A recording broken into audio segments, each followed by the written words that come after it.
Magandang araw mga kaibigan. Bigyan natin ng reaction opinion itong post ang balita ngayon. Title, Attorney Topacio, pinasalamatan si Marcos Jr. sa pagtupad sa pangakong may makukulong. Nagbigay ng sarkastikong reaksyon ang legal counsel na si Attorney Ferdy Topacio kaugnay ng pag-aresto kay retired Major General Romeo B. Puquis, kung saan una niyang pinasalamatan si Pangulong Ferdinand Marcos Jr. sa pagtupad umano sa pangakong may makukulong, ngunit agad ding iginit na mali ang taong ipinakulong.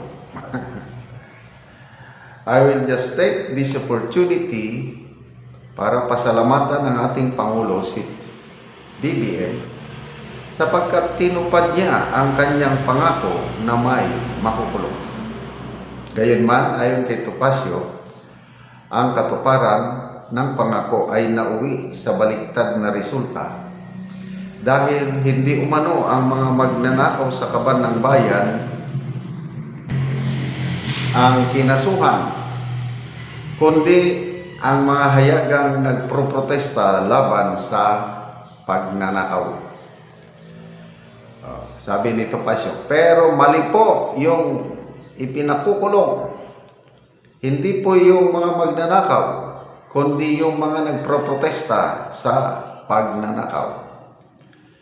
Hindi rin nag-atubiling magbigay ng diretsahang payo si Topacio sa Pangulo hinggil sa umano'y maling rekomendasyon na nagbunsod ng pag-aresto. Kung sino man po ang nag-advise sa inyo noon, bangag po yun. Tanggalin niyo po yun.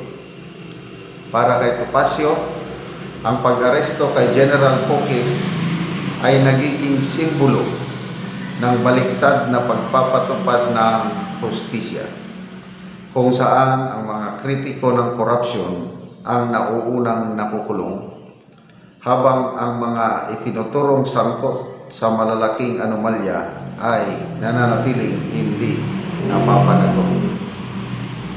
Ang pahayag ni Atty. Topacio ay sumali sa lumalawak na hanay ng mga reaksyon mula sa mga abogado, veterano at mambabatas na kumukwestiyon kung pantay ba ang hustisya at kung sino ang tunay na dapat managot sa gitna ng mga aligasyon sa pandarambong sa pundo ng bayan. Okay, nagbabakasyon kami with my whole family sa isang lugar. May napakinggan akong mga komentaryo sa local radio station dito sa lugar na pinasyalan namin. Ang pinag-uusapan nila, yung pag-aresto kay General Puquis at yung freedom of speech, kung meron pa ba tayo ngayon. Yun ang talakayan sa isang local radio station. So, agree ako dito kay Atty. Topacio. Yung sabi niya, kung sino man nang nag-advise na kasuhan, paresto si General Puquis, I believe mas lalo itong magbunga ng negative effect sa Marcos Jr. administration na sa ngayon bulusok na ang rating. Ang hinahanap ng nakakarami ngayon is yung matupad ba yung pangako na magpapakulong sila ng mga big fish. Ay ito nga, big fish nga ang naipakulong nila ng isang araw dahil retired 2-star general, naglingkod ng marangal sa bansang ito. Big fish talaga. Kailan, hindi naman siya magnanakaw. Kilala ko ito, si General Puquis. Highly respected siya among the PMAers. Dati, presidente siya ng buong PME Class 1981.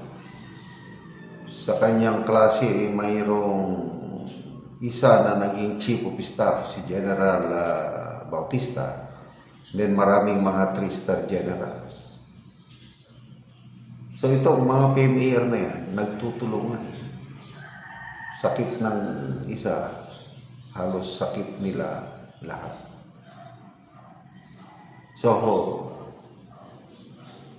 nandyan na yan. Labanan na yan sa korte. Kaya lang, ang mas importanteng labanan ngayon na pagtuunan ng pansin ng Marcos Jr. administration is battle of public opinion.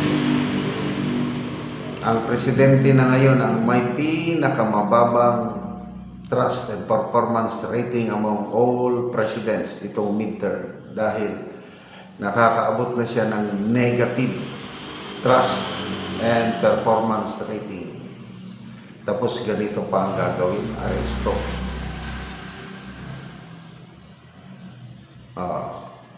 Ang kasalanan, nagsalita lang laban sa corruption. Ito hindi naman ako abogado. Yung mga basihan nila sa pagkaso. Opinion ko lang ito. Hindi yan mananalo sa korte. Kasi ako may personal na kong experience dyan sa pagdating sa mga ganyang kaso-kaso. Napakahigpit po ang ating mga korte at napakatino para sa akin matitino ang ating mga judges. Despite yung lately may allegation si Boying Rimulya na grabe daw, malala daw ang korupsyon sa judiciary, I do not agree.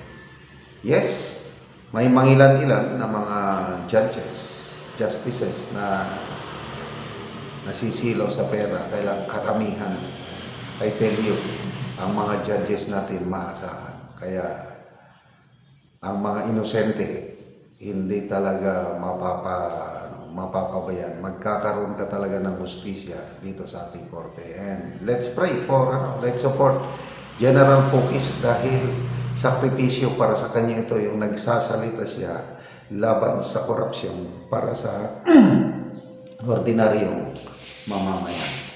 Salamat mga kaibigan sa inyong pagsubaybay sa aking channel. Nakakatulong kayo ng malaki sa tribong Talandig ng Bukidnon dahil ang income natin sa channel na ito is pantulong po sa tribo. Namimigay tayo ng mga libreng yero at pato para makapagpatayo sila ng mas maayos na tirahan. Panoorin nyo ang video na ito.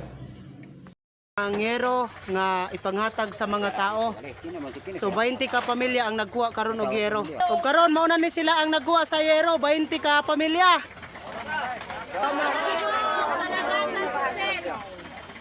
O mao na ni sila 20 ka pamilya ni siya. Ug mao na ni ang yero nga ilang nakuha sa 20 ka pamilya nga gihatag sila ha. Ug mo pod ni ang mga lansang ipanghatag sa 20 ka pamilya, so gandang gud sila. Pasalamat si nanay sa nagtabang daw sa yero. Muna ning mga tigulang na matagaan gyapon yero. Nanay diya man sila na ilang taon man diba?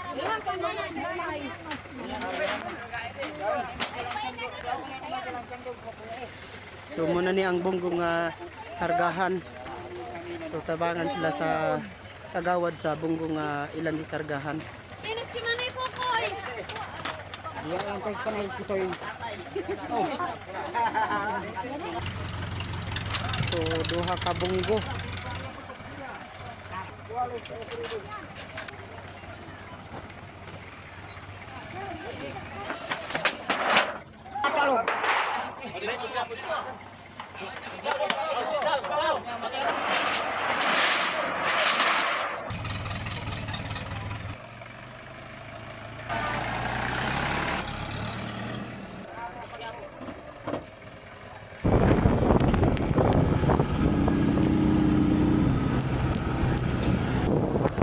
Karon abot na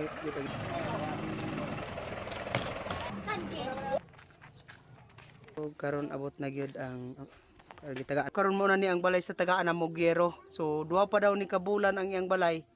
apan buslot naman kay mga trapal gi pang sumpay-sumpal lang nga trapal. Sa Ginoo ug sa nagtabag sa sin nga makatuplag ko di kami ulan na. O salamat kayo.